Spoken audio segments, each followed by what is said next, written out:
اعوذ باللہ من الشیطان الرجیم بسم اللہ الرحمن الرحیم اللہم وفقنا لما تحب وترضى واجعل عاقبۃ امورنا خیرا ولا تکلنا الی انفسنا طرفۃ عین ابدا رب ادخلنی مدخل صدق واخرجنی مخرج صدق واجعل لی من لدنک سلطانا نصیرا۔ تبیین سورہ مبارکہ بقرہ میں آیہ ششم و ہفتم میں اللہ تعالیٰ کا فرمان ہے ان الذین کفروا سواء علیہم اانذرتہم ام لم تنذرہم لا یؤمنون ختم اللہ علی قلوبہم وعلی سمعہم وعلی ابصارہم غشاوۃ ولہم عذاب عظیم۔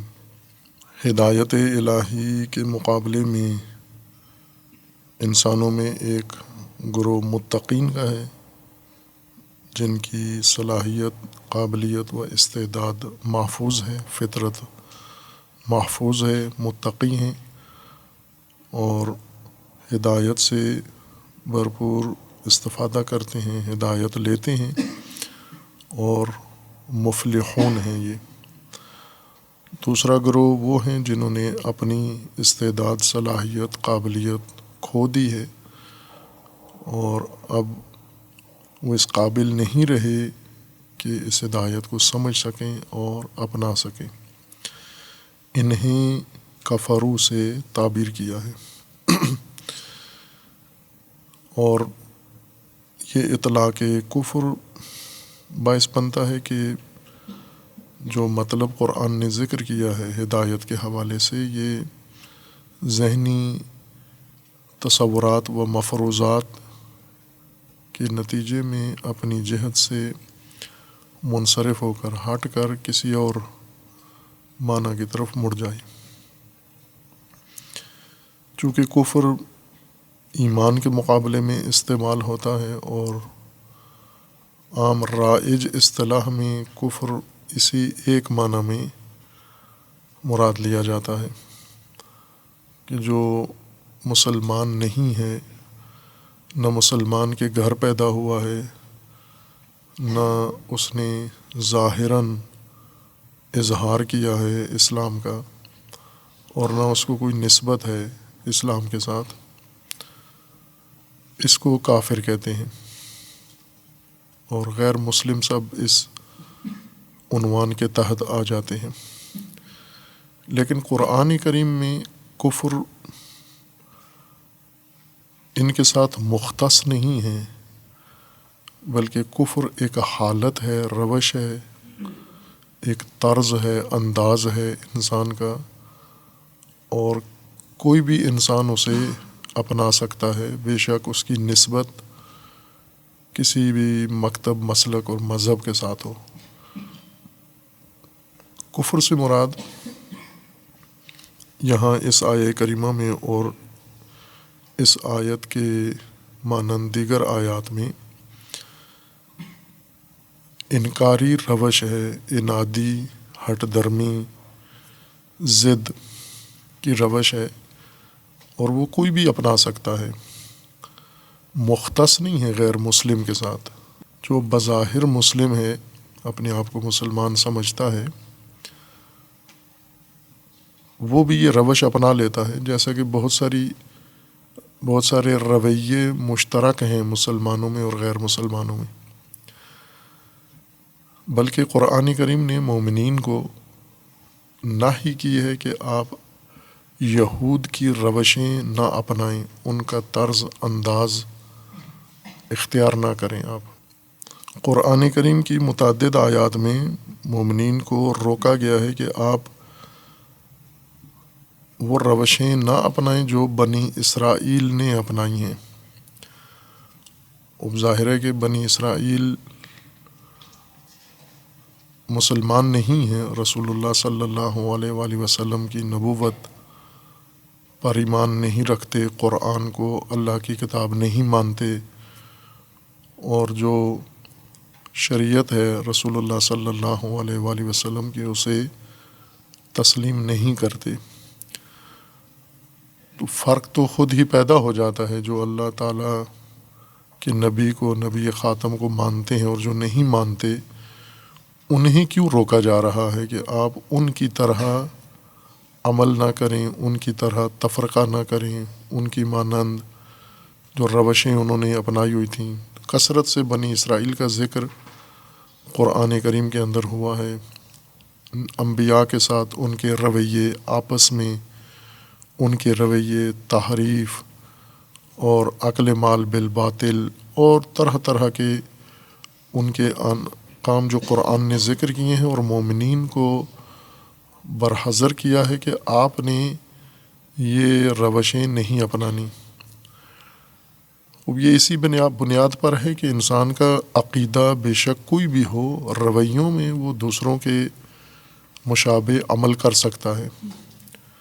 جیسا کہ اس وقت ہم غور کریں تو ہمیں وہ لوگ جو مسلمان ہیں اور عملی مسلمان ہیں، نہ صرف ذہنی یا اعتقادی بلکہ عملی مسلمان ہیں، عبادات کے پابند ہیں اور تعلیمات اسلامی سے آگاہ بھی ہیں، بعض امور میں، روشوں میں، انداز زندگی میں، طور طریقوں میں، رسم و رواج میں یہ دیگر اقوام کی مانند عمل کرتے ہیں۔ جیسے بر صغیر کے مسلمان ان کے رویے، ان کے انداز، ان کی طرز زندگی، ان کے بہت سارے امور ہندو مذہب سے تعلق رکھنے والوں کے ساتھ مشابہت رکھتے ہیں، ان کے طور طریقے وہی ہیں جو ان کے ہیں۔ اب اگر انہیں کہا جائے کہ یہ روش اپنی بدلو، اس کو ترک کرو، تو مختص نہیں ہو جائے گی یہ، چونکہ یہ غیر مسلم انجام دیتے ہیں اور روش ان کی ہے۔ اگر یہ بھی اس کو کریں گے تو اسی ناہی کے مشمول یہ بھی ہو جائیں گے۔ یہ ایک ہر مسلمان کے لیے، ہر مومن کے لیے اور ہر عالم کے لیے بھی ضروری ہے، طالب علم کے لیے، کہ مشابہتیں نکالیں، سمجھیں مسلمانوں کی زندگی میں اور غیر مسلمانوں کی زندگی میں، رویوں میں کیا کیا ان کے درمیان آپس میں مشابہتیں پائی جاتی ہیں، مماثلت پائی جاتی ہے، یکسانیت پائی جاتی ہے ان میں، اور یہ ہدایت کا ایک بہترین نقطہ بن جاتا ہے انسان کے لیے۔ اندھی تقلید کے طور پر جو کچھ آباء و اجداد سے ملا ہے اسے انسان آنکھیں بند کر کے عمل کرتا جائے اور خوش ہو، گمان یہ کر رہا ہو کہ میں مسلمان ہوں، ایسے نہیں ہے، بلکہ اعتقاد کے بعد بے شک اس کا اعتقاد درست ہو، غیر مسلم والا نہ ہو، لیکن اب عمل میں، رویے میں بھی اسے وہ روشیں نہیں اپنانی چاہیے جو دین کسی کے خلاف ہیں اور جو گمراہ لوگوں کی روشیں ہیں، اس کو اسے عملاً نہیں اپنانا چاہیے۔ لیکن یہ کام عملاً کرتے ہیں لوگ، جیسے مثلا جھوٹ ہے، یہ بولتے ہیں، مسلمان بھی بولتے ہیں، غیر مسلمان بھی بولتے ہیں۔ ملاوٹ ہے، یہ مسلمان بھی کرتے ہیں، غیر مسلمان بھی ملاوٹ کرتے ہیں۔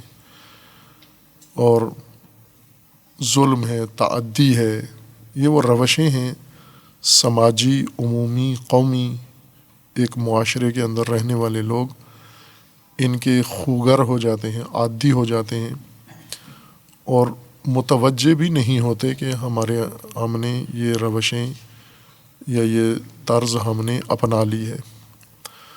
اور جب ان روشوں کو قرآن کریم میں بیان کیا جائے تو ہماری نگاہیں فوراً غیر مسلم جمعیت کی طرف چلی جاتی ہیں، ہمارا ذہن دوڑ کے ادھر چلا جاتا ہے کہ چونکہ عنوان ہم نے ان کے ساتھ مختص کر دیا ہے۔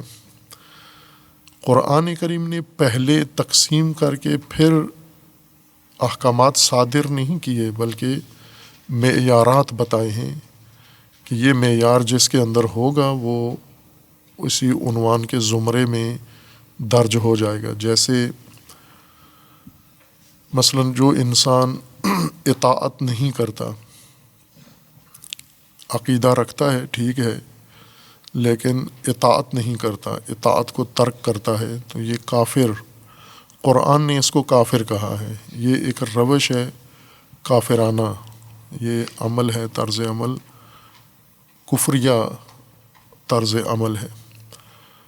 یا اگر ایک انسان شاکر نہیں ہے، شکر نہیں کرتا، شکر عملی نہ کہ لفظاً، شکر عملی اگر نہیں کرتا، تو یہ قرآن کے نزدیک یہ کافر ہے، یہ کفر ہے، یعنی یہ ایک روش ہے جس کا عنوان کفر ہے۔ اس سے انکار اللہ نہیں کرتا، یہ نہ لازم آتا ہے، یہ اللہ کو مانتا ہے، اللہ کی ذات پر ایمان رکھتا ہے، قیامت پر ایمان رکھتا ہے، لیکن شاکر نہیں ہے۔ اللہ کی ذات پر ایمان رکھتا ہے لیکن اطاعت نہیں کرتا، اللہ کے فرامین کو ٹھکرا دیتا ہے، ترک کر دیتا ہے۔ اسے قرآن کافر کہتا ہے، یعنی یہ روش کفریہ روش ہے۔ اس کا یہ مطلب نہیں کہ وہ جو تقسیم بندی ہوئی ہے یہ مسلمانوں کے زمرے سے نکل جاتا ہے یا مومنین کے زمرے سے نکل جاتا ہے، بلکہ اس کا مطلب یہ ہے کہ یہ شمار مومنین میں ہوتا ہے، لیکن روشیں، طرز عمل اور رسم و رواج، طور طریقہ اس کا کفریہ ہے، یہ ایک کافرانہ عمل کرتا ہے۔ اس کو اور کھولے زیادہ مطلب کو تو مومن یا غیر مومن اپنی تقسیم بندی کے علاوہ اپنے طور طریقوں میں، جیسے زبان ہے، مثلا کچھ لوگ ہیں جو اپنی زبان، قومی زبان بولتے ہیں، جیسے عرب عربی بولتے ہیں، فارسی بولتے ہیں، اور دیگر علاقوں سے تعلق رکھنے والے اپنی اپنی زبان بولتے ہیں۔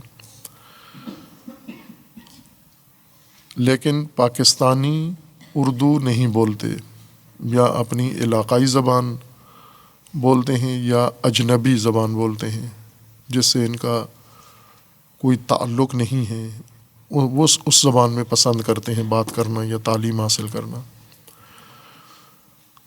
اس سے ان کی پاکستانیت پر تو اثر نہیں پڑتا، ہم یہ تو نہیں کہہ سکتے کہ یہ پاکستانی نہیں ہیں جن کو اردو لکھنا پڑھنا نہیں آتی۔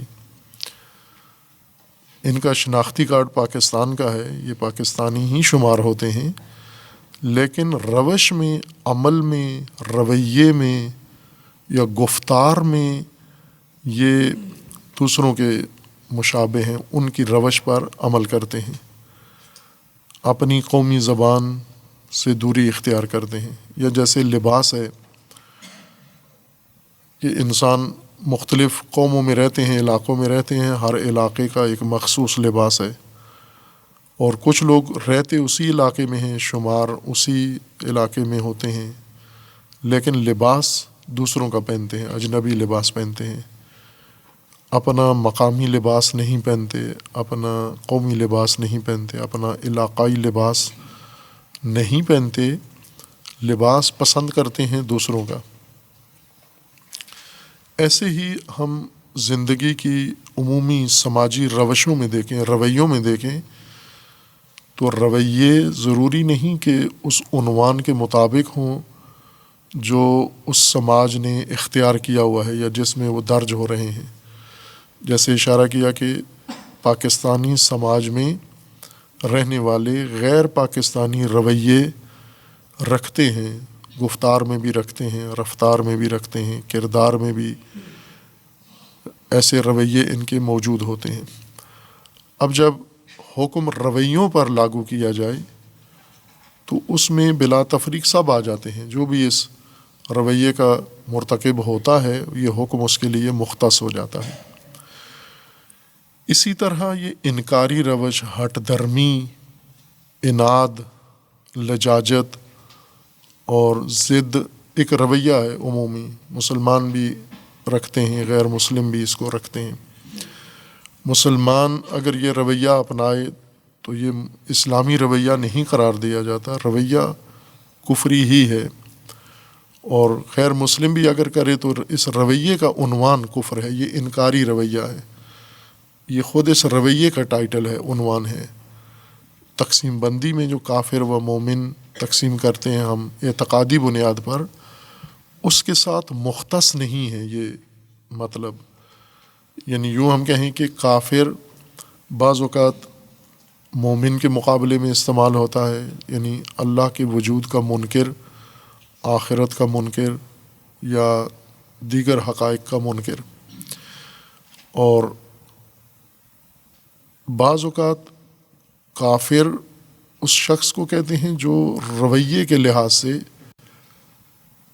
کافرانہ ہے، رویہ اس کا کفریہ رویہ ہے۔ یعنی اس طرح سے ہم کہیں کہ کفر در حقیقت دو معنوں میں قرآن نے استعمال کیا ہے۔ کافر دو معنوں میں کافر ہوتا ہے، ایک کافر جو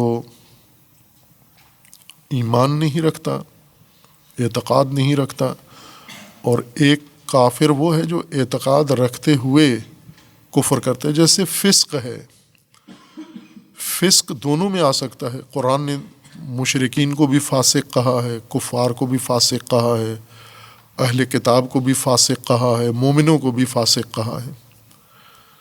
یعنی فسق ایک رویہ ہے، ایک انداز ہے، روش ہے جو اعتقادی طور پر کسی شخص، کوئی بھی کسی بھی مذہب کا معتقد اعتقادی لحاظ سے انسان ہو، اس کے اندر یہ روش، یہ رویہ آ جاتا ہے۔ اب قرآن جب ان کو رویوں کو ملاحظہ کر کے بیان کرتا ہے تو وہ رویے اپنے خاص نام کے ساتھ پکارے جاتے ہیں کہ یہ کفریہ رویے ہیں، بے شک کوئی مسلمان ان رویوں کو اپنائے۔ اور اگر ہم غور کریں تو مسلمانوں میں کثرت سے یہ چیز نظر آتی ہے کہ نہیں مانتے، حقائق کو نہیں مانتے۔ مثلاً اللہ تعالیٰ کے احکامات کو نہیں مانتے، قبول نہیں کرتے، رد کر دیتے ہیں۔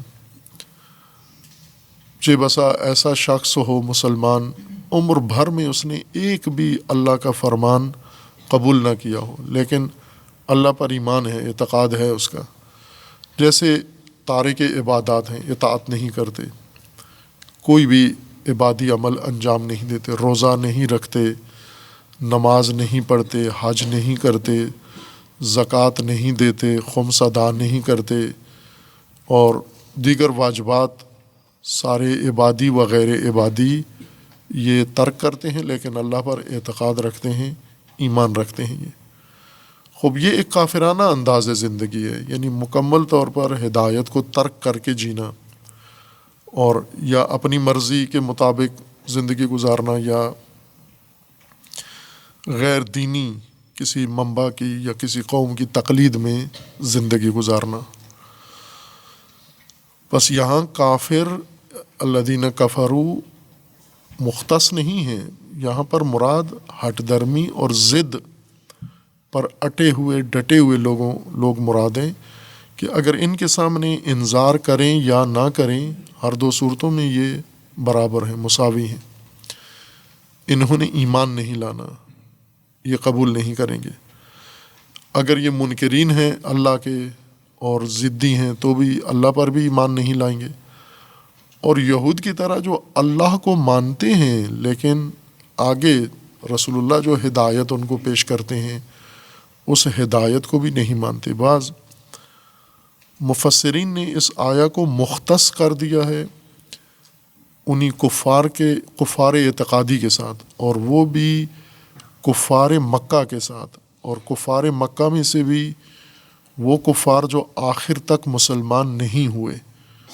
اس تخصیص پر کوئی دلیل نہیں ہے، کوئی قرینہ نہیں ہے، یعنی ہمارے پاس کوئی ایسا مطلب نہیں ہے جو یہ مختص کر دے اس مطلب کو کہ ان کفاروں سے مراد مشرکین ہیں، اور مشرکین سے بھی مشرکین مکہ ہیں، اور مشرکین مکہ میں سے بھی وہ مراد ہیں جو آخر تک مسلمان نہیں ہوئے۔ ان کے بارے میں کہا جا رہا ہے کہ انہیں آپ انذار کریں یا نہ کریں وہ ایمان نہیں لائیں گے۔ وہ بے شک اس کا مصداق ہیں، کفارو ہیں، اور انذار اور ترک انذار دونوں حالتیں ان کے لیے یکساں ہیں۔ لیکن اس آیت کے اندر کوئی ایسا قرینہ نہیں ہے، آیت ایک عام مطلب بیان کر رہی ہے، اور یہاں پر اس تفسیر میں جنہوں نے مشرکین کے ساتھ مختص کر دیا ہے مطلب کو، جیسے علامہ طباطبائی رضوان اللہ تعالیٰ علیہ ہیں، وہ یہی بیان کرتے ہیں کہ یہ کفر یا یہ کافر مشرکین مکہ ہیں، اور مشرکین مکہ میں سے بھی نہ سارے جو مسلمان ہو گئے بلکہ وہ مراد ہیں جو آخر تک مسلمان نہیں ہوئے، ان کے بارے میں ہے۔ خوب یہ مطلب اپنی جگہ درست ہے کہ ایسا ہی ہے، وہ انذار کریں یا نہ کریں وہ نہیں مانے، آخر تک نہیں مانے، لیکن مطلب عمومیت رکھتا ہے۔ اور اس صورت میں یہ آیہ کریمہ اور یہ سارا سیاق مختص ہو جاتا ہے انہی لوگوں کے ساتھ، آج کے کفار کو بھی شامل نہیں ہے۔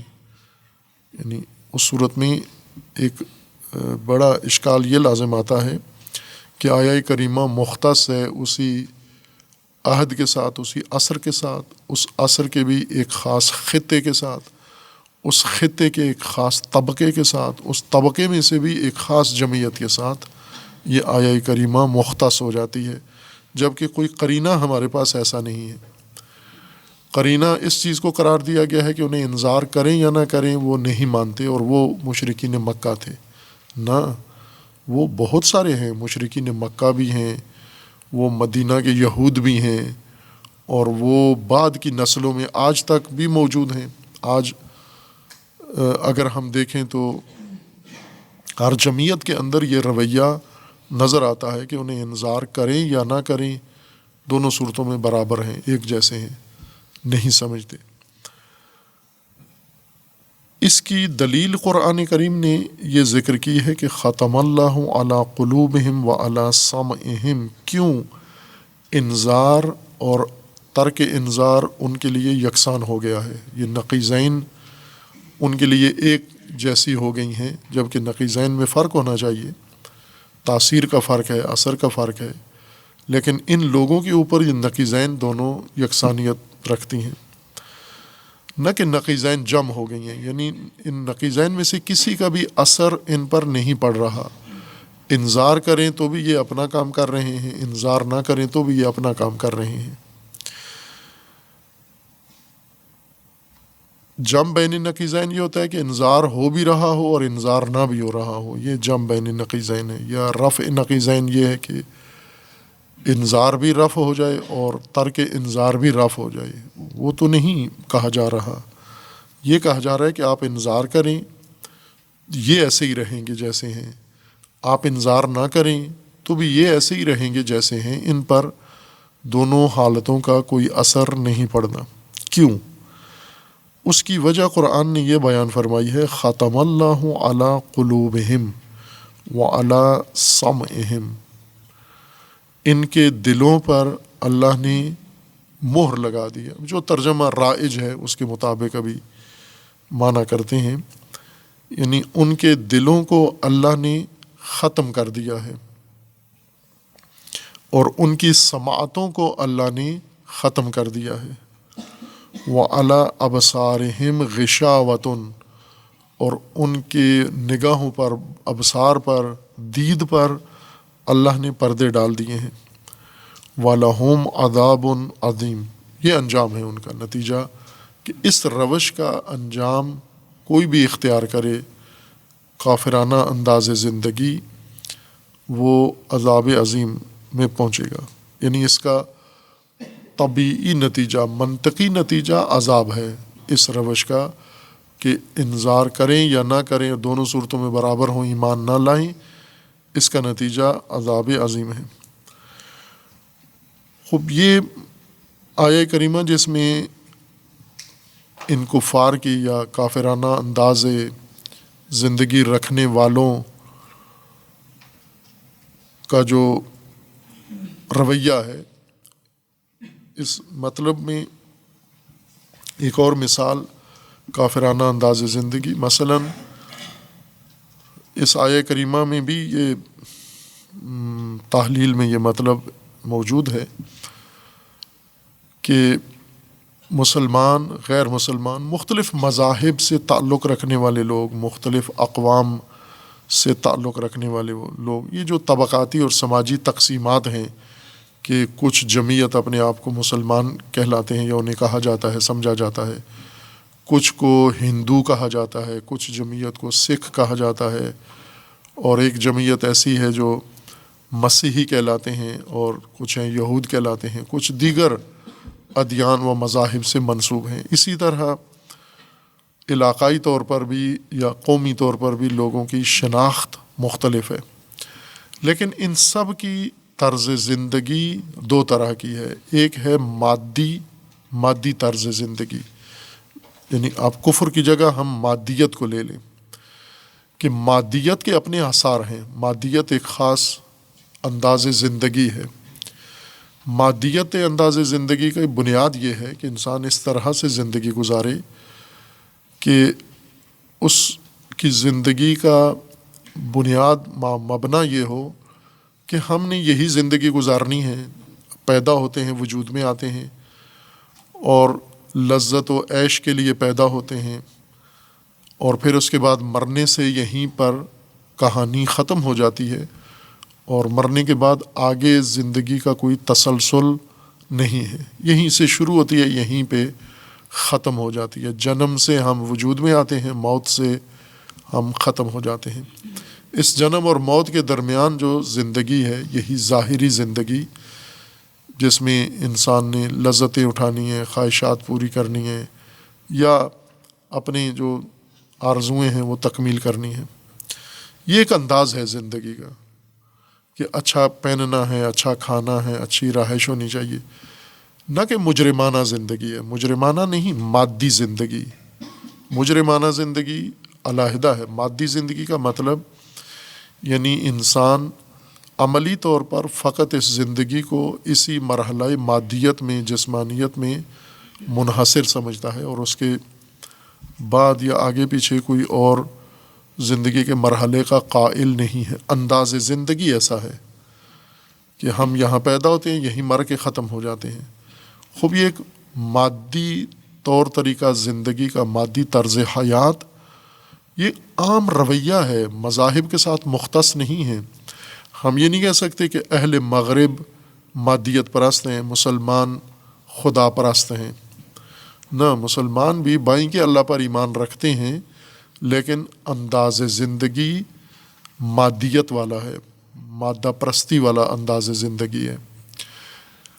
اس انداز زندگی میں دیکھیں تو کوئی فرق نہیں پڑتا۔ ایک مسلمان کو دیکھیں، اس کی زندگی کی بنیاد بھی مادیت پر ہے، ایک ہندو کی زندگی کی بنیاد بھی مادیت پر ہے، ایک سکھ کی زندگی کی بنیاد بھی مادیت پر ہے، ایک مسیحی کی زندگی بھی مادیت پر ہے، یہودی کی زندگی بھی مادیت پر ہے، اور ایک وہ شخص جو کسی بھی دین مذہب کا معتقد ہی نہیں ہے، دہریہ ہے، ملحد ہے، کسی مذہب کو نہیں مانتا، اس کی بھی زندگی یہی مادیت ہے۔ اس میں شریک ہیں، سارے ایک جیسے ہیں، فرق نہیں پڑتا۔ اگر مادیت کے آثار بیان کیے جائیں کہ جو لوگ مادیت میں گرفتار ہو چکے ہیں، سواء علیہم انذرتہم ام لم تنذرہم لا یؤمنون، تو یہ مطلب کفار مکہ کے ساتھ نہیں مختص ہو جاتا۔ یہ ایک روش ہے جو ان لوگوں نے زندگی میں اپنائی ہے، اور یہ حکم، یہ نتیجہ اس روش زندگی کا ہے جو بھی اپنائے، کفار مکہ میں سے اپنائے، یہود مدینہ میں سے اپنائے، عرب کو یہ اپنائے، عجم کو یہ اپنائے، مغربی انسان اپنائے، مشرقی انسان اپنائے، اپنے آپ کو مسلمان کہلانے والا یہ روش اور یہ طریقہ اپنائے، یا غیر مسلم کہلانے والا اگر یہ روش و رویہ اپنائے، سب کے لیے نتیجہ یکساں ہے کہ لا یؤمنون۔ کیوں؟ اس لیے کہ جو اصل سبب بنا ہے اس حالت کا، انذار و عدم انذار ان کے لیے یکساں ہو جائے، وعظ و ترک وعظ ان کے لیے مساوی ہو جائے، اور اسی طرح ان کے لیے استغفار و ترک استغفار یکساں ہو جائے، ان کے لیے ہدایت و عدم ہدایت مساوی ہو جائے، اس کی وجہ یہ ہے کہ ان کے دلوں کو اللہ نے ختم کر دیا ہے۔ ختم اللہ علی قلوبہم وعلی سمعہم، مشکل ان کے رویوں میں جو موجود ہے وہ ان کے دلوں کی وجہ سے ہے، اور ان کی سماعتوں کی وجہ سے ہے، اور ان کی بصارت کی وجہ سے ہے. یعنی اصل میں خلل رویوں میں جو پیدا ہوا ہے یہ معلول ہے، نتیجہ ہے ان کے فہم میں خلل پیدا ہوا ہے اور ان کے دلوں میں خلل پیدا ہوا ہے. اس وجہ سے یہ متاثر ہو گئے ہیں اور ان کے لیے انذار و ترک انذار مساوی ہو گیا ہے. ختم اللہ علی قلوبہم، دل، قلب کا ہم ترجمہ کرتے ہیں دل، وہ حرج نہیں ہے، دل بھی اسی معنی میں استعمال ہوتا ہے. دل فارسی لفظ ہے جو اردو میں منتقل ہوا ہے اور قلب عربی اصطلاح ہے. قلب سے مراد یہاں پر فہم ہے، عقل، مرکز ادراک. انسان کے اندر اللہ تعالیٰ نے ایک صلاحیت فہم و ادراک کی رکھی ہے، یعنی سمجھتا ہے انسان، جو حقائق دیکھتا ہے، جو حقائق اس کے ارد گرد ہیں، ان کو باقاعدہ سمجھتا ہے، سمجھ رکھتا ہے ان کی. اس کے وجود سے باہر جو کچھ ہیں یہ سب اپنے وجود میں ان کے بارے میں جانتا ہے، آگاہی رکھتا ہے. یہ آگاہی کے لیے اللہ نے انسان کے وجود میں خاص دستگاہ بنائی ہے، خاص صلاحیت و قابلیت رکھی ہے. اس کو عقل بھی کہا گیا ہے، اس کو دل بھی کہا گیا ہے، اور اس کو قرآن کے مطابق فؤاد بھی کہا گیا ہے. یہ اصطلاحات ایک ہی چیز کے بارے میں ہیں. کبھی اسے دل کہا گیا ہے یا قلب کہا گیا ہے، کبھی اسے عقل کہا گیا ہے. قرآن کریم کی اکثر آیات کے اندر، بیشتر آیات میں عقل اسی کو کہا گیا ہے، اور بعض آیات میں اس کو فؤاد سے تعبیر کیا گیا ہے. یہ الفاظ مترادف اپنے معنی کے لحاظ سے نہیں ہیں، مفہوم ان کا علیحدہ علیحدہ ہے، مصداق ان کا ایک ہے. یعنی ایک ہی چیز کو تین عناوین سے قرآن نے بیان کیا ہے انسان کے لیے.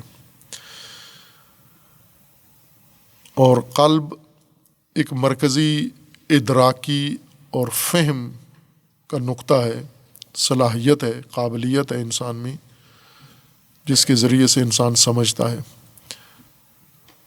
اس ادراکی صلاحیت کو قلب کا ہے. لیکن عام طور پر جیسے اردو میں، فارسی میں یا حتی عربی میں بھی اس کا ایک اور مصداق ہے، معنی نہیں، مصداق اس کا، اور وہ انسان کے سینے میں موجود عضو ہے، انسان کا بدنی عضو ہے، جو خون کے جریان کا اور خون کے تسلسل کا ایک ذریعہ ہے. یہ خون جہاں آتا ہے اور وہاں سے پورے بدن میں پہنچتا ہے اور پھر واپس دل میں آتا ہے، تصفیہ ہوتا ہے. اور جس طرح اللہ تعالیٰ نے ایک بڑا خوبصورت نظام انسان کے دل کے اندر، انسان کے وجود کے اندر بنایا ہوا ہے، جسم کے اندر بنایا ہوا ہے. یہ ایک جسمانی عضو ہے، جیسے بہت سارے اعضاء ہیں انسان کے ظاہری اور باطنی. یہ ایک پنہان اندر سینے کے اندر موجود عضو ہے. جیسے انسان کے تنفس کے لیے، سانس لینے کے لیے دل کے ساتھ ہی دل کے جوار میں یا قلب کے جوار میں ایک اور عضو ہے جو پھیپھڑا کہلاتا ہے. اسی طرح ایک اور عضو ہے جو انسان کی سلامتی کے لیے بڑا مرکزی کردار رکھتا ہے، وہ جگر کہلاتا ہے انسان کے وجود میں. اور اسی طرح اور اعضاء ہیں جو وجود کے اندر انسان کی سلامتی اور انسان کی جسمانی بہبود کے لیے بہت اہم کردار رکھتے ہیں. انہی اعضاء کے ساتھ تھوڑے فاصلے پر انسان کے وجود میں گردہ ہے مثلا. یہ بھی وہ اعضاء ہیں جو انسان کے اندر اللہ تعالیٰ نے رکھے. ہر ایک کا ایک اپنا کام ہے اور منسلک ہیں آپس میں، ایک دوسرے کے ساتھ ان کا تعلق ہے. ایک کام انسان کے جسم کا نظام چلانے کے لیے ایک کام دل کرتا ہے، ایک کام گردہ کرتا ہے، ایک کام جگر کرتا ہے، اور دیگر اعضاء اس طرح کے متعدد اعضاء ہیں. علم طب میں ان کو شمار کیا گیا ہے کہ باطنی اعضاء کتنے ہیں انسان میں.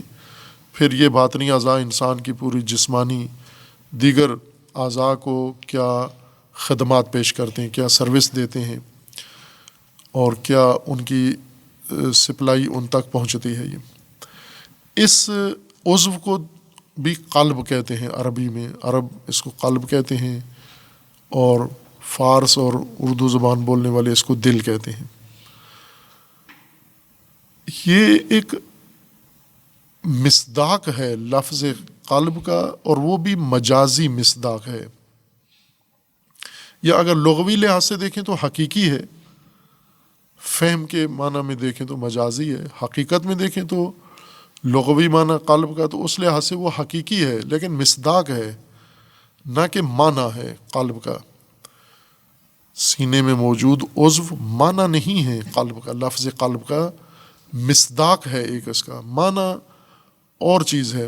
جیسا پہلے بھی یہ تذکر دیا ہے کہ معنی ایک الگ حقیقت ہوتی ہے اور مصداق ایک علیحدہ حقیقت ہوتی ہے، اور ان دونوں کے درمیان خلط انسان کو بڑے اشتباہات میں ڈال دیتا ہے، علمی اور عملی۔ قلب عربی زبان میں، لغت عرب میں، قرآن نے تو ادراک اور فہم کو قلب کہا ہے، لیکن لغت عرب میں قلب کہا جاتا ہے کسی چیز کو الٹانا پلٹانا، الٹنا پلٹنا، یہ تقلب کہلاتا ہے۔ قلب یعنی جو چیزیں ایک حالت میں نہ رہے، یا کوئی اس کو الٹا دے پلٹا دے، یا وہ خود اپنی اندر ایسی خصوصیت رکھتی ہے کہ ایک حالت میں نہیں رہتی، بلکہ اس کو اوپر نیچے کیا جاتا ہے یا ہوتی رہتی ہے۔ وہ ایک ثابت حالت میں کوئی چیز رہے، وہ قلب نہیں ہے، اس میں تقلیب نہیں ہے، تقلب نہیں ہے۔ لیکن وہ چیز جو حالت بدلتی رہے، حالت اس طرح سے نہ بدلے کہ یہاں سے اٹھ کے دوسری جگہ چلی جائے، یا ادھر سے جیسے پرندے ہیں ایک ٹہنی سے اٹھ کے دوسری ٹہنی پہ جا بیٹھیں، یہ مراد نہیں ہے الٹنے پلٹنے سے۔ مراد یہ ہے کہ جیسے مثلا مٹی ہے، یہ مٹی خود تو اوپر نیچے نہیں ہوتی، لیکن باغبان، کسان، یا وہ لوگ جن کو مٹی میں کوئی کام ہوتا ہے، یہ عموماً مٹی کو ایک حالت میں نہیں رہنے دیتے، الٹاتے پلٹاتے رہتے ہیں اس کو۔ جیسے کسان ہیں، کسان جب مٹی ایک ہموار جمی ہوئی ہوتی ہے، اوپر سے سخت ہوتی ہے، تو اس کو ہل چلا کے نیچے کی مٹی اوپر کر دیتے ہیں، اور اوپر جو سطح پہ موجود مٹی ہے وہ نیچے چلی جاتی ہے، اوپر نیچے ہو جاتی ہے یہ مٹی۔ اسی کام کرنے کو عرب قلب کہتے ہیں۔ لہذا کسان کا کام بھی یہ تقلیب ہے، کسان در حقیقت یہ قلب کرتا ہے اس مٹی کو۔ اور اسی طرح اور بہت سارے امور ہیں جن میں انسان یہ دیکھتا رہتا ہے کہ ایک حالت میں نہیں رہتے، کچھ عرصے بعد ان کو یا وہ چیز خود الٹتی پلٹتی رہتی ہے، یا اس کو الٹایا پلٹایا جاتا ہے ضرورت کے تحت، یا کسی مقصد کے مطابق اس کو تبدیل کیا جاتا ہے۔ یہ اصل لغوی معنی ہے اس قلب کا۔ جس چیز کے اجزاء ہوں اور ان اجزاء میں ایک حالت برقرار نہ رہے، اوپر کے اجزاء نیچے ہوتے رہیں، نیچے کے اجزاء اوپر آ جائیں، ایک طرف کے اجزاء دوسری طرف چلے جائیں، دوسری طرف کے اجزاء اس طرف آ جائیں۔ کوئی بھی یہ جانور ہیں مثلا، جیسے کروٹ لیتے ہیں، ایک حالت میں بیٹھے ہوتے ہیں، پھر اس حالت سے دوسری حالت میں کروٹ لے لیتے ہیں۔ انسان ہے، بیٹھا ہوتا ہے، کھڑا ہو جاتا ہے، یا بستر پہ ہوتا ہے، کروٹیں بدلتا رہتا ہے، ایک حالت میں نہیں ہوتا۔ الٹنا پلٹنا، یا کپڑا ہے، اس کپڑے کو دھوتے ہوئے، دھوبی، آج کل مشینیں ہیں، مشینیں بھی یہی کرتی ہیں، تقلیب کرتی ہیں کپڑے کی، یعنی کپڑا دھلتا ہی اسی وجہ سے ہے کہ جب اس کا ایک حصہ جو نیچے ہے اس کو اوپر کر دیا جائے، اور تسلسل کے ساتھ بلا وقفہ مسلسل اس کپڑے کی حالت اور جہت بدلتی رہے تسلسل کے ساتھ، اس کو قلب کہیں گے ہم۔ اور بہت ساری نمونے ہیں، مثالیں جن پر عرب قدیم میں بھی اطلاق کرتے تھے، یعنی استعمال کرتے تھے لفظ قلب یا تقلب یا تقلیب، اور آج بھی کرتے ہیں، آج کی عربی میں بھی ان کو تقلب یا تقلیب کہا جاتا ہے، یعنی الٹنا پلٹنا کسی چیز کو۔ اب کیوں قرآن کریم نے انسان کے ادراک کو اور فہم کے لیے جو قابلیت ہے انسان کے اندر، یعنی عقل کو قلب کیوں کہا ہے؟ خوب اس سے پہلے یہ دیکھ لیں کہ دل جو سینے کے اندر ہے، اس کو کیوں قلب کہا ہے؟ چونکہ قلب تو اس چیز کو کہتے ہیں یا اس کیفیت کو کہتے ہیں جس میں الٹنا پلٹنا ہو، اور یہ تنہا عضو ہے جو یہی کام کرتا ہے تسلسل کے ساتھ، باقی اعضاء اپنی جگہ ٹھہرے ہوئے ہیں۔ مثلا گردے ان کے اندر ان کا عمل کرتے رہتے ہیں، اپنا تصفیہ کرتے ہیں، ریفائنری ہے انسان کے وجود کے اندر۔ انسان کے خون سے جتنا غیر مناسب یا مضر مواد ہوتا ہے وہ سارا گردے خون سے نکال کے خالص کر کے تصفیہ کر کے خون کو پھر بدن کے لیے روانہ کرتے ہیں۔ جتنی گندگی ہوتی ہے خون سے وہ ساری گردے آٹومیٹک طور پر صاف کرتے رہتے ہیں، اور پھر وہ مثانے کے ذریعے اور ادرار کے ذریعے اس کو نکال دیتے ہیں، باہر پھینک دیتے ہیں۔ یہ جتنے فضولات ہیں، مائعات، یہ سب گردے نکالتے ہیں، اور وہ سب ان کے اندر شامل ہو کے فضولات انسان کے جسم سے خارج ہو جاتے ہیں۔ یہ اللہ تعالیٰ کا بہت حسین نظام ہے، اور تمام حیوانات میں ہے، تمام جانوروں میں ہے، چونکہ جو بھی زندہ ہیں جن کے اندر خون کی گردش ہے ان کے خون میں بہت ساری چیزیں مل جاتی ہیں، تو وہ یہ کام کرتے ہیں۔ لیکن خود گردے الٹتے پلٹتے نہیں ہیں، سکڑتے پھیلتے نہیں ہیں، ایک ثابت حالت میں ہیں، اور ان کے اندر یہ تصفیہ کا کام ہوتا ہے۔ تنہا عضو جو یہ حالت یکساں پہ نہیں رہتا، تسلسل کے ساتھ یعنی لمحات میں اپنی حالت بدل دیتا ہے، وہ دل ہے۔ سکڑتا ہے، پھیلتا ہے، پھر سکڑتا ہے، پھر پھیلتا ہے۔ یہ انقباض اور انبساط ایک دائمی عمل ہے گردے کے اندر، اسی وجہ سے اس کو یہ تقلیب ہے، یہ تقلب ہے، اس کا الٹنا پلٹنا اور تبدیل ہوتے رہنا، حالتیں بدلتے رہنا۔ چونکہ دائمی حالت ہے اس کی، اس وجہ سے اس کو قلب کہا گیا ہے۔ لیکن جو احکام قرآن میں قلب کے لیے بیان ہوئے ہیں وہ اس کے بارے میں نہیں ہیں۔ یہ قلب کا مطلب ہے الٹنا پلٹنا، یا الٹنے پلٹنے والی شے، یا الٹانے پلٹانے والا، ان سب کے لیے قلب کا لفظ استعمال ہوتا ہے۔ مثلا عرب مقلب کہتے ہیں کئی کو، یہ کسی کئی جس کے ذریعے سے باغبان مٹی کھودتا ہے اور گوڈی کرتا ہے۔ یہ گوڈی کرنا پودوں کی یا فصلوں کی یہ تقلب ہے، یہ یعنی مٹی، نچلی مٹی کو اٹھا کے اوپر، اوپر والی مٹی کو نیچے کر دینا، یہ تقلب ہے۔ اور جس وسیلے سے یہ کام کرتے ہیں وہ مقلب کہلاتا ہے عربی زبان میں۔ کوئی بھی کام جس میں الٹنا پلٹنا شامل ہو اس کو قلب کہیں گے۔ یہ معنی ہے الٹنا پلٹنا۔ مصادیق کیا ہیں؟ مٹی کبھی الٹ پلٹ رہی ہے، اس کے اندر یہ کیفیت ہو رہی ہے، یا کبھی کپڑے کے اندر یہ کیفیت ہو رہی ہے، یا کبھی کسی اور مواد کے اندر ہے، یہ الٹنا پلٹنا عمل ہو رہا ہے۔ جہاں جن چیزوں کے اجزاء ہیں اور ان اجزاء کو بدلا جاتا ہے، ان سب کے اندر یہ مفہوم صدق کرتا ہے، مفہوم فٹ آتا ہے ان پر۔ ان میں سے ایک مصداق جہاں پر یہ تبدیلی رہتی ہے، دائماً سکڑتا ہے، پھیلتا ہے، وہ یہ عضو ہے انسان کا، خون کا پمپ۔ یہ خون کو بدن کے اندر دھکیلنے والا یہ آلہ، یہ عضو، یہ بھی ہے۔ یہ مصداق ہے، معنی نہیں ہے قلب کا۔ معنی تقلب ہے، تقلب یعنی الٹنا پلٹنا۔ اس کے اندر شعور نہیں ہے، یہ ادراک کے لیے، فہم کے لیے یہ نہیں ہے۔ اس عضو میں انسان کی معلومات نہیں جاتی، فہم نہیں ہوتی۔ یہ عضو صرف خون ترسیل کرتا ہے بدن کے اندر۔ جو خون صاف ہو کے اس کے اندر آتا ہے وہ یہ پورے بدن میں پہنچاتا ہے، اور پھر بدن میں وہ خون سارا گردش کر کے دوبارہ دوسری رگوں کے ذریعے لوٹ کر دوسری نالیوں کے ذریعے سے واپس آتا ہے، تصفیہ ہو کے پھر اس سے گزرتا ہے، اور اس کا کام گردش میں رکھنا ہے پورے خون کو۔ دن بھر ایک انسان کا خون کئی دفعہ اس کے پورے بدن میں دوڑتا ہے، گردش کرتا ہے۔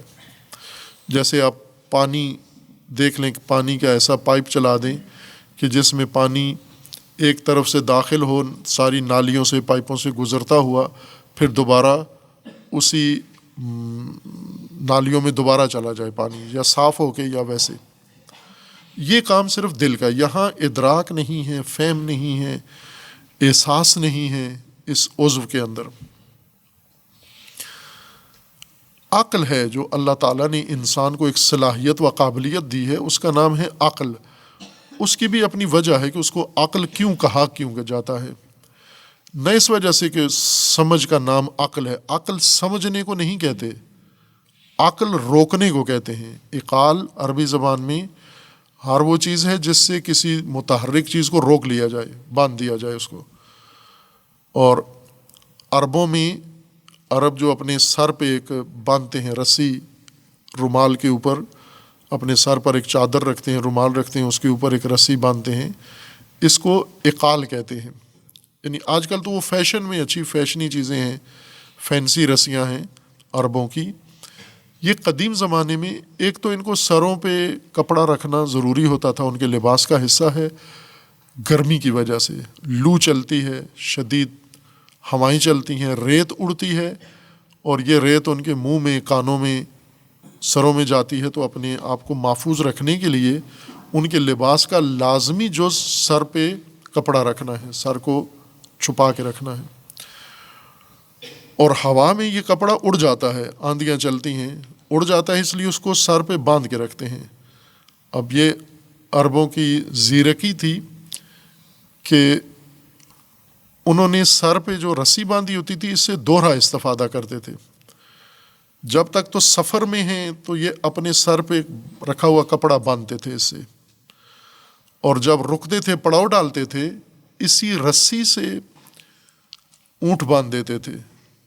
یہ اونٹ کی بریک تھی ایک طرح کی۔ اونٹ چونکہ ایک متنوع قسم کا جانور ہے،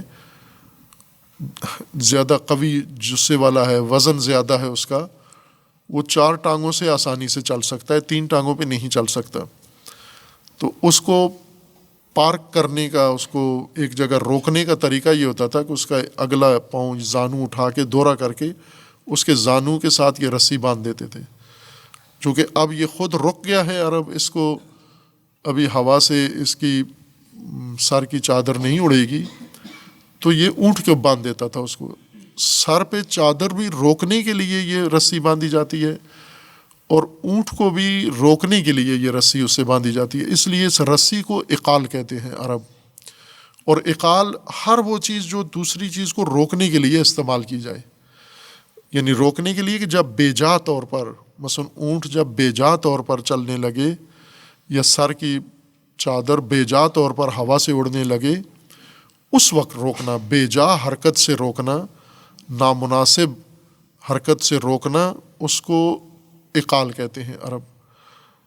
اب اللہ تعالیٰ نے انسان کو جو فہم عطا کی ہے، فراست عطا کی ہے، قابلیت عطا کی ہے، صلاحیت انسان کے اندر رکھی ہے فہم کی، اس فہم کا ایک کام انسان کو نامناسب حرکتوں سے روکنا ہے۔ عقل روکتی ہے انسان کو، شہوت ابھارتی ہے، غضب ابھارتا ہے، خواہشات انسان کو اکساتی ہیں، ان سب کے اٹھائے ہوئے بھڑکائے ہوئے انسان کو عقل روکتی ہے۔ عقل کا کام یہی ہے کہ اس کو باندھ کے رکھنا، کہ روکے کہ شہوتوں کی ایما پر تو نے کچھ نہیں کرنا، اور غضب کی بنیاد پر کچھ نہیں کرنا۔ عقل اس کو روکتی ہے، فہم اس کو روکتی ہے، اس جہت سے اس کو عقل کہا گیا ہے۔ اسی کا دوسرا نام قلب ہے۔ قلب اور دل، قلب اور عقل 2 الگ چیزیں نہیں ہیں۔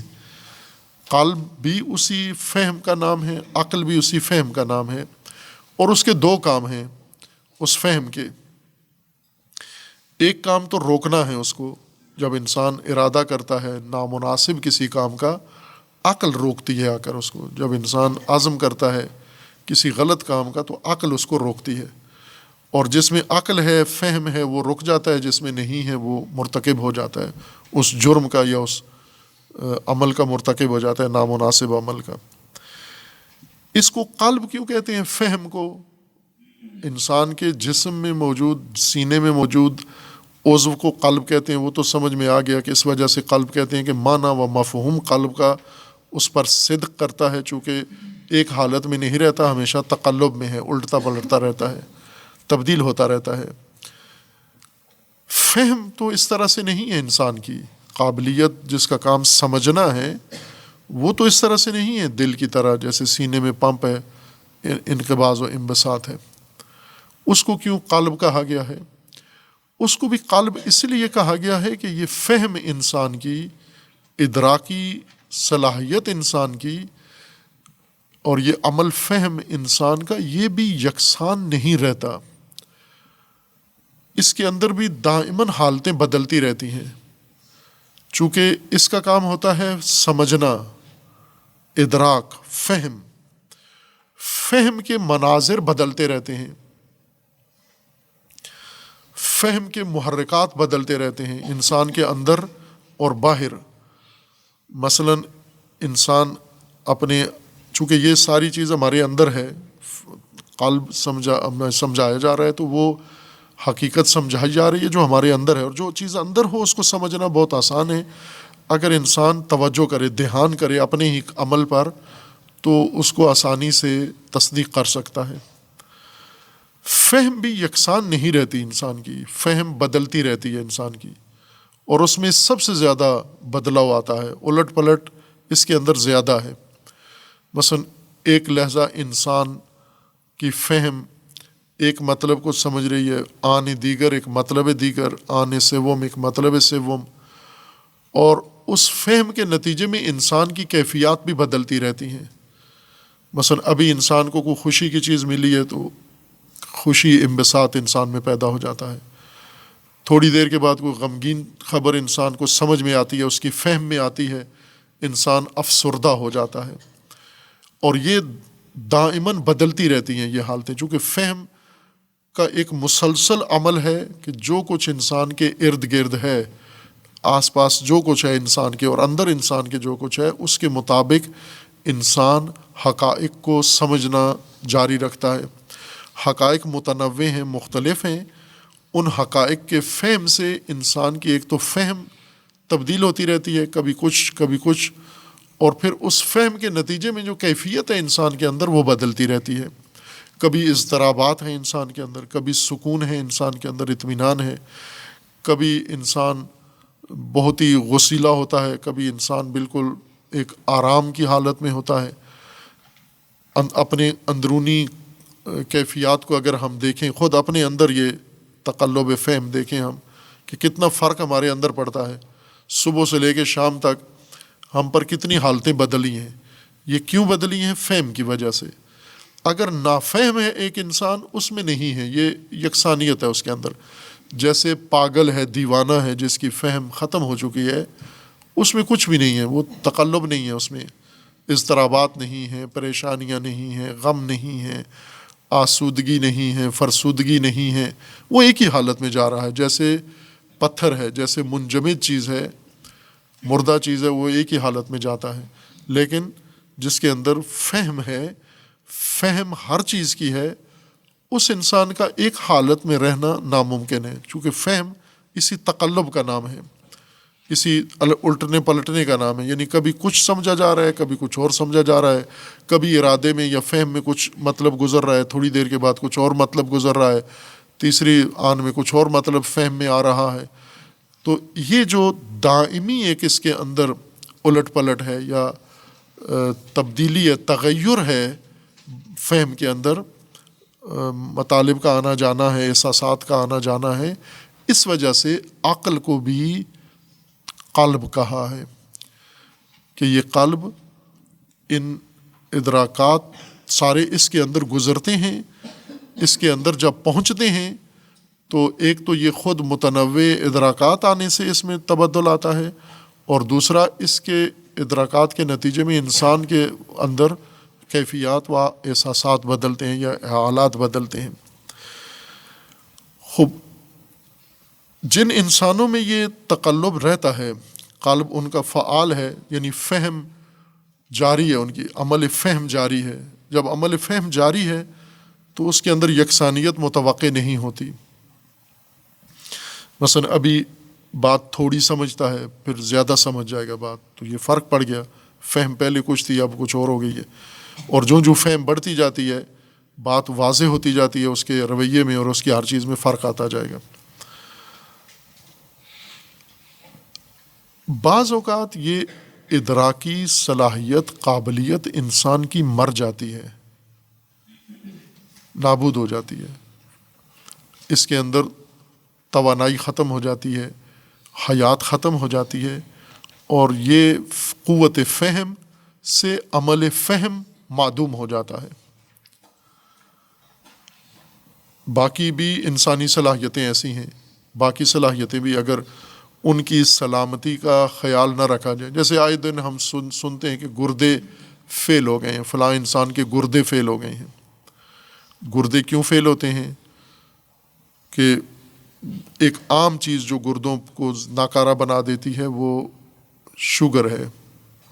خون کے اندر شکر کی مقدار زیادہ ہو جائے، گلوکوز زیادہ ہو جائے اگر جسم کے اندر، اور وہ استعمال نہ ہو، یعنی یہ ہم جو کچھ کھانا کھاتے ہیں اس کے اندر ایک بڑی مقدار شوگر کی ہوتی ہے، شکر کی ہوتی ہے، یعنی یہ جو جس مواد کا ذائقہ میٹھا ہے وہ مواد شکر کہلاتا ہے۔ خوب اس کی یہ بدن کے لیے بہت ضروری ہے، اور بدن کی توانائی، طاقت، انرجی، یہ ایندھن ہے ایک طرح کا۔ شکر یا شوگر جسم کا ایندھن ہے، جیسے گاڑی میں پٹرول چاہیے اور کسی اور برقی چیز کو برقی کرنٹ چاہیے، وہ اس کی توانائی ہے، طاقت ہے۔ یہ انسان کے جسم میں جو طاقت ہے وہ اس کی وجہ سے ہی ہے، باقی مواد طاقت والے نہیں ہیں، یہ طاقت دینے والی یہ چیز ہے۔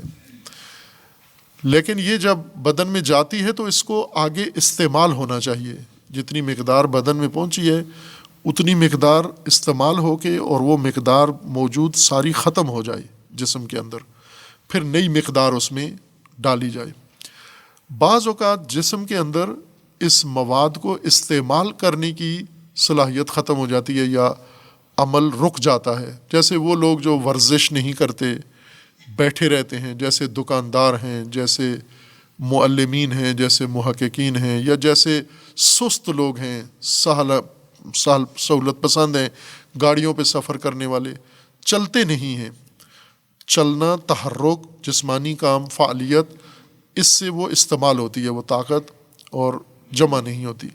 لیکن جو لوگ یہ کام نہیں کرتے ان کے اندر وہ ذخیرہ ہوتی رہتی ہے، وہ شے بڑھتی جاتی ہے، بڑھتی جاتی ہے، اور پھر ایک وقت ایسا آتا ہے کہ جسم کے اندر جو اس مواد کو، شکر کو، شوگر کو استعمال لانا، انرجی میں بدلنے والی جو صلاحیت ہے انسولین، وہ ختم ہو جاتی ہے، یعنی وہ اپنا کام کرنا چھوڑ دیتی ہے۔ اس کا اتنا ڈھیر لگ جاتا ہے جسم کے اندر کہ وہ اپنا کام کرنا چھوڑ دیتی ہے، وہ لبلبا چھوڑ دیتا ہے اپنا کام کرنا۔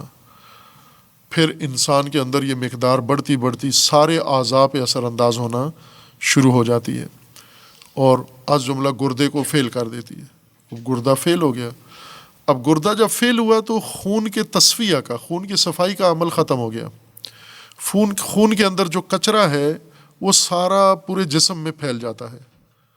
گردے کا کام ہے خون سے سارا کچرا نکالنا، فلٹر ہے گردہ، سارا کچرا نکال کے پیشاب کے راستے سے اس کو باہر نکال دیتا ہے۔ یہ اس وقت ہے کہ گردہ کام کر رہا ہو۔ اگر گردہ نہ کرے کام، کیوں نہیں کرتا؟ اسی شوگر کی وجہ سے، زیادہ ہونے کی وجہ سے یہ کام چھوڑ دیتا ہے اپنا۔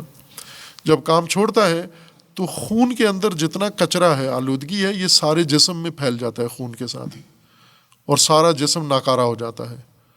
از جملہ آنکھیں انسان کی ختم ہو جاتی ہیں، اور باقی حصے انسان کے آہستہ آہستہ بینائی ختم ہوتی ہے، پھر توانائی ختم ہوتی ہے، شوگر پورے بدن میں پھیل کر ناکارہ کر دیتی ہے۔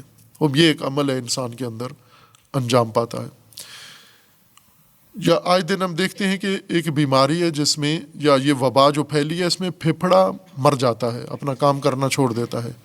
پھپھڑے کا کام ہوتا ہے، پھپھڑا ایک مشک ہے جس کے اندر ہوا جاتی ہے، یہ ہوا لیتا ہے، پھر اس ہوا کو، آکسیجن کو آگے پھیلاتا ہے جہاں جہاں ضروری ہے۔ پھپھڑے سے وہاں کنیکشن لگے ہوئے ہیں، ہوا کے پائپ لگے ہوئے ہیں، جتنی خون کو چاہیے، جتنی دل کو چاہیے، ہوا، آکسیجن جہاں جہاں چاہیے وہاں سے وہ اس کے اندر شامل ہو کے پہنچ جاتی ہے۔ لیکن یہ کرونا وبا آئی ہے، اس نے آ کر پھپھڑے کو ڈیمیج کر دیا ہے، مار دیا، مر جاتا ہے پھپھڑے کا، ایک طرف سے وہ ناکارہ ہونا شروع ہوتا ہے اور بعض اوقات پورا حصہ اس کا ناکارہ کر دیتا ہے۔ یا جیسے یرقان ہے، یہ جگر کو مار دیتا ہے، یہ بیماری ہے ہیپاٹائٹس، یہ جگر کے، انسان کے جگر کو بالکل ختم کر دیتا ہے، جگر اپنا کام کرنا چھوڑ دیتا ہے، وہیں انسان ناکارہ ہو جاتا ہے۔ تو عضو بسا اوقات ناکارہ ہو جاتے ہیں عوارض کی وجہ سے، جسمانی عضو جو جسمانی نظام کے لیے بنائے گئے ہیں۔ اسی طرح جو اللہ تعالیٰ نے ادراکی حصہ بنایا ہے، فہم کا نظام بنایا ہے، یہ بھی گردوں کی طرح، دل کی طرح، یہ پمپ خون کا، یہ بھی ناکارہ ہو جاتا ہے کبھی، اس کے بھی عوارض ہیں، خون پہنچنا بند ہو جاتا ہے یا خون نکلنا بند ہو جاتا ہے، اس سے ناکارہ ہو کے مر جاتا ہے، ٹھہر جاتا ہے۔ دل کی دھڑکن، آئے دن ہم سنتے ہیں فلاں کے دل کی دھڑکن بند ہو گئی، حرکت قلب بند ہو گئی۔ خوب حرکت قلب بند جب ہوتی ہے، تقلب بند ہوتا ہے، موت ہے۔ فلاں کے گردے نے کام کرنا چھوڑ دیا، فلاں کے پھپھڑے نے کام کرنا چھوڑ دیا، فلاں کے جگر نے کام کرنا چھوڑ دیا، یہ آئے دن ہم مریضوں کے بارے میں سنتے ہیں۔ یہی حالت انسان کے فہم میں صلاحیتوں کی بھی ہے کہ جن صلاحیتوں کا کام فہم ہے، وہ بھی بعض انہی عوارض اور بیماریوں کے نتیجے میں اپنا کام کرنا چھوڑ دیتے ہیں۔ عقل کام کرنا چھوڑ دیتی ہے، دل کام کرنا، فہم یعنی وہ دل جو فہم کے لیے ہے وہ کام کرنا چھوڑ دیتا ہے، اس کی حرکت بند ہو جاتی ہے، فہم والا عمل ختم ہو جاتا ہے۔ جب فہم ختم ہو جاتی ہے، بند ہو جاتی ہے، تو انذار تو اسی کو سمجھانا تھا، اسی دل کو سمجھانا تھا، قلب کو، عقل کو سمجھانے کا نام انذار ہے، خطروں سے اس نے سمجھنا ہی چھوڑ دیا ہے۔ جیسے گردہ فیل ہو گیا، دل فیل ہو گیا، اور جگر فیل ہو گیا، پھپھڑا فیل ہو گیا، اور اعضاء جسمانی فیل ہوئے، ختم ہو گئی کہانی۔ اسی طرح سے انسان کی فہم اور انسان کی سمجھ کے لیے جو نظام اللہ نے بنایا ہوا ہے، وہ بھی بعض عوارض اور بیماریوں کے نتیجے میں اپنا کام کرنا چھوڑ دیتا ہے۔ جب وہ اپنا کام کرنا چھوڑ دیتا ہے، اسی کو کہتے ہیں کہ اس کا خاتمہ ہو گیا، یہ بند ہو گیا، یہ حرکت قلب اس کی یعنی حرکت فہم بند ہو گئی۔ اب جسمانی اعضاء پمپ چل رہا ہے، فہم بند ہو گئی، عقل ختم ہو گئی، اور ایک بڑی جمعیت زمین بھری ہوئی ہے ایسے لوگوں سے جن کے گردے ٹھیک ہیں، جن کے پھیپھڑے ٹھیک ہیں، جن کا جگر ٹھیک ہے، جن کا پتا ٹھیک ہے، جن کے اندر یہ پمپ خون والا دل ٹھیک ہے، یہ ٹھیک چل رہا ہے، پورا کام کر رہا ہے، ان کا معدہ ہاضمہ ٹھیک ہے، ہر چیز ان کی ٹھیک ہے، لیکن ان کی فہم کا پورا نظام ختم ہو چکا ہے، فہم ان کی ختم ہو چکی ہے، اب وہ عمل نہیں کر رہے۔ یہی خلل جو کبھی جسم میں آتا ہے، اب ان کی فہم کے اندر یہ خلل اور یہ مشکل، یہ پیچیدگی پیدا ہو گئی ہے۔ اس پیچیدگی کو ابھی قرآن نے بہت مفصل بیان کیا ہے۔ پہلا دورہ تفسیر جو اللہ تعالیٰ کے لطف سے قم مقدسہ میں بیان کیا تھا، جس کی ریکارڈنگ موجود ہے، مدفون ہے یہاں متاب میں، اس میں وہ بہت مفصل دورہ تھا، اس طرح سے نہیں تھا جیسے ابھی ہم جلدی جلدی آگے گزر رہے ہیں۔ اس میں ہر مطلب کو پورے سیر حاصل باس کی جاتی تھی۔ اس میں پورے قرآن سے قلب کی متعدد حالتیں، مجھے یاد ہے 60 کے قریب ظاہراً، کیونکہ بہت قدیم العہد ہو چکا ہے وہ مطلب، شاید 20-25 سال گزر چکے ہیں اس عمل کو، یا شاید اس سے بھی زیادہ، لیکن اس زمانے سے جو بعض میرے ذہن میں ہے کہ یہ بعض تدوین بھی کی تھی، لکھی بھی تھی، اور اس کو درس میں، تفسیر کے درس میں بیان بھی کیا تھا، اور جہاں تک میرے ذہن میں ہے کہ تقریباً 60 کے قریب کیفیات و حالات قرآن کریم نے دل کے لیے ذکر کیے، اسی فہم کے لیے کہ اس کو جو عوارض پیش آتے ہیں، اس کے لیے جو اسباب پیش آتے ہیں. یہاں ابھی انشاءاللہ اللہ نے توفیق دی، آگے بحث بڑھتی ہے تو ہم اپنے اپنے مقام پر یہ ساری بحث کریں گے، یہاں نہیں کرتے. لیکن یہ بات قرآن کریم نے متوجہ کرائی ہے انسان کو کہ ہدایت کے لیے اس فہم کا ٹھیک ہونا بہت ضروری ہے. اگر یہی نہیں، اور یہ ٹھیک ہونے کا نام متقی ہے، محفوظ، سالم، صحیح. معائنہ کرائیں جا کر، تو اگر انسان کی فہم بالکل ٹھیک ہو، کوئی خلل، جراثیم، وائرس اس میں نہ ہو، بیماری، مرض، میل کچیل، زنگ نہ ہو، اس کو متقی کہتے ہیں کہ یہ متقی انسان ہے، یعنی سالم، صحیح سالم انسان ہے. اس کو سمجھا سکتے ہیں آپ، اس کو تعلیم دے سکتے ہیں آپ، اس کو پڑھا سکتے ہیں، اس کو قرآن سکھا سکتے ہیں آپ. لیکن اگر یہ مر چکی ہیں اس کے اندر یہ صلاحیتیں، سواء علیہم اانذرتہم ام لم تنذرہم لا یؤمنون. ہر معلم کا تجربہ ہے، جس کو بھی تھوڑی توفیق ہوئی ہے، اللہ تعالیٰ نے تعلیم کی، وہ جب سے تعلیم دے رہا ہے ابھی تک اپنے شاگرد گنے کہ کتنوں کو تعلیم دی ہے اور کتنوں نے لی ہے تعلیم. تو اس کو تصدیق ہو جائے گی جو قرآن فرما رہا ہے کہ بعض ایسے تھے جنہیں پڑھانا نہ پڑھانا برابر ہے، سمجھانا نہ سمجھانا برابر ہے، کہنا نہ کہنا برابر ہے. کیوں؟ ختم اللہ علی قلوبہم، اس لیے کہ ان کی یہ صلاحیتیں مر چکی ہیں. ان کے والدین چاہتے ہیں یہ پڑھیں، لیکن صلاحیتیں مار کے پھر مدرسے میں آ کے ان کو داخل کرا دیتے ہیں کہ اب آپ ان کو پڑھائیں. دل مار کے، ان کے ختم کر کے، ان کے اوپر موریں لگی ہوتی ہیں، پھر پڑھنے آ جاتے ہیں، وہ نہیں پڑھ سکتے. باقی بعد میں انشاءاللہ. وصلی اللہ علی محمد.